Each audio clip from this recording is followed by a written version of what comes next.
मैं अब आपकी तरफ आऊंगी नसीम राजपूत साहब, मुझे ये बताएगा, अगर हम पिछले 15 सालों का रिकॉर्ड देखें तो चैंपियन ट्रॉफी को छोड़ के और T20 लास्ट जो मैच था वर्ल्ड कप वाला उसको छोड़ के 15 सालों में डोमिनेट इंडिया ने किया है, लेकिन आज का इस मैच, ये इन सारे फिगर्स फैक्ट्स को देखते हुए आपको क्या लग रहा है? मेरी तवक्कुआत ज़्यादा जो हैं इस वक्त, जो मैं सोच रही हूँ, मेरी बड़ी नज़रें हैं पार्टनरशिप पर बाबर आजम की और मोहम्मद रिजवान की। जिस तरह चलती है, अल्लाह करे कि वो आज चले। आपको क्या लग रहा है, मिडिल ऑर्डर किस तरह परफॉर्म करेगा या फिर ये टॉप ऑर्डर को ज़्यादा मेहनत करनी पड़ेगी? किस तरह देख रहे हैं आप? सबसे पहले तो हमारे दोस्त भाई अब्बास शब्बीर साहब ने भी ज्वाइन किया, उनको तो बहुत सलाम। बहुत टूर हमने किए साथ में, बहुत कवरेज किए, इंडिया पाकिस्तान मैचेस बहुत सारे हमने जाके कवर किए। आप ये जो अभी बात कर रहे थे, फैसल ने भी बड़ी अच्छी बात की थी, जो अभी कि हमारे स्पिन डिपार्टमेंट भी थोड़ा सा कमजोर है। देखिए, टॉप ऑर्डर बहुत इंपॉर्टेंट है पाकिस्तान का, क्योंकि हमारी मिडिल ऑर्डर बैटिंग में डेप्थ नहीं है, हमारी लोअर मिडिल ऑर्डर में भी डेप्थ नहीं है। क्यों डेप्थ नहीं है?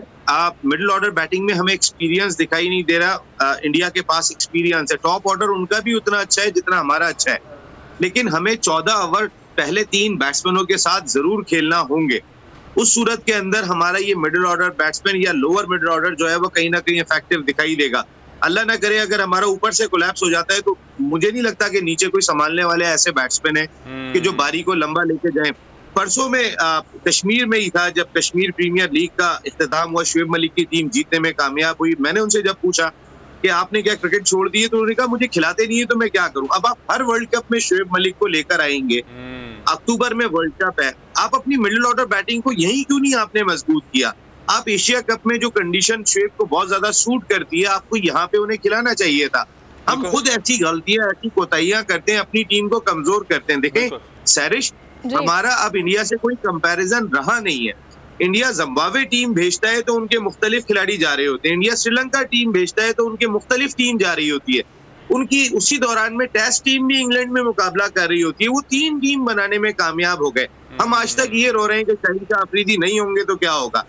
देखें, शाहीन शाह अफरीदी नहीं होंगे तो इंशाल्लाह हमारे दूसरे बॉलर परफॉर्म करेंगे, लेकिन एक सच्चाई ये है कि हमें शाहीन शाह अफरीदी के बगैर खेलने की आदत नहीं है। नसीम साहब आपने बहुत अच्छी बात की, बड़ा अच्छा पॉइंट आपने रेज किया। आई थिंक सो ये खेल है और इसमें अगर इसको पॉलिटिसाइज ना किया जाए तो बहुत बेहतर होगा। जो एक सही तरीका है बाय द बुक्स चलने का या फिर मेरिट पर चीजों को देखने का, वो बहुत जरूरी है। सिलेक्टर्स को भी बिल्कुल आप जो बात कर नसीम शाह साहब बिल्कुल सही कह रहे हैं कि सिलेक्टर्स को भी फोकस करने की जरूरत है कि वो टीम ऐसी बनाएं जो कि आगे भी जाके परफॉर्म कर सके। जैसा इंडिया टेक्निकली चीजों को लेके आगे चल रहा है तो हमें भी चीजों को ऐसे ही लेके आगे चलना चाहिए। नसीम साहब हमारे साथ मौजूद रहिएगा। अब्बास साहब, मैं हूं जैस्मिन मंजूर और आप मुझे देखेंगे सिर्फ बोल पर।